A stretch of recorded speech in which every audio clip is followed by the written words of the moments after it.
موسم د ښایستونو ترجمان شي باجوړ کې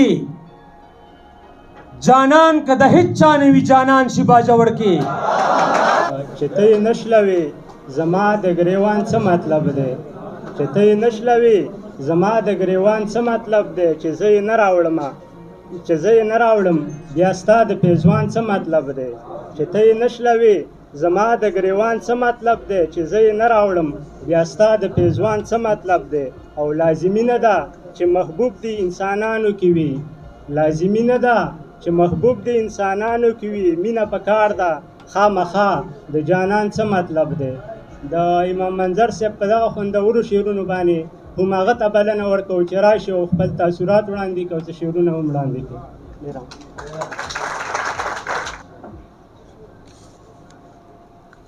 وای موسم د ښایستونو ترجمان شي باجوړ کې موسم د ښایستونو ترجمان شي باجوړ کې جانان که د هیڅ چا نه وي جانان شي باجوړ کې موسم د ښایستونو ترجمان شي باجوړ کې او جانان که د هیڅ چا نه وي جانان شي باجوړ کې سپرلی ته خو پشین اسمان باران شي باجوړ کې سړی د خدای کارونو ته حیران شي باجوړ کې ډېره مننه ګیدړ چې دلته وګرځي زمری ترنه جوړیږي ګیدړ چې دلته وګرځي زمری ترنه جوړیږي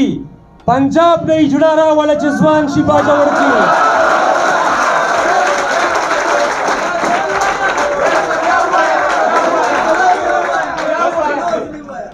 ګیدړ چې دلته وګرځي زمری ترنه جوړیږي پنجاب نه اجړه راوله چې ځوان شي باجوړ کې او د امن سره ډولۍ په ملکنډ کوزول غواړي د امن سره ډولۍ په ملکنډ کوزول غواړي اوربل دې د وطن د ناوي وران شي باجوړ کې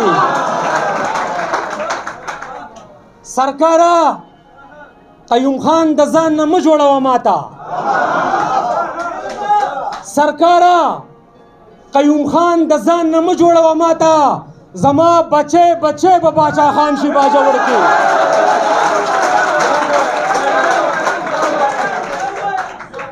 سرکاره قیوم خان د ځان نه مه جوړوه ماته او زما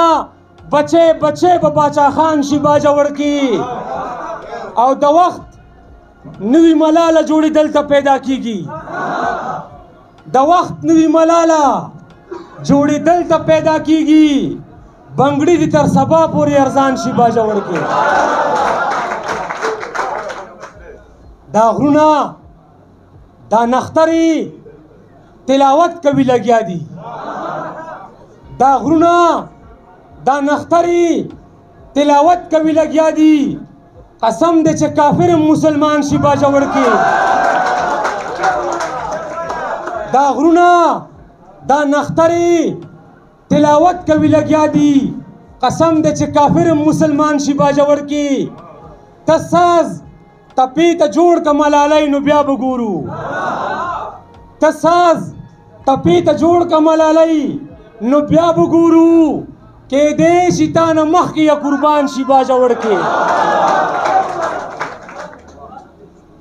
او ته سرې ډوډۍ نه کوزه شه راځه د وطن ناوي ته سری ډولۍ نه کوزه شه راځه د وطن ناوي سلام ته به دې غرونه را روان شي باجوړ کې او منظره په ظلمو کې جذبه د باچا خان ده منظره په ظلمو کې جذبه د باچا خان ده یوه چغه چې پورته شي طوفان شي باجوړ کې ډېره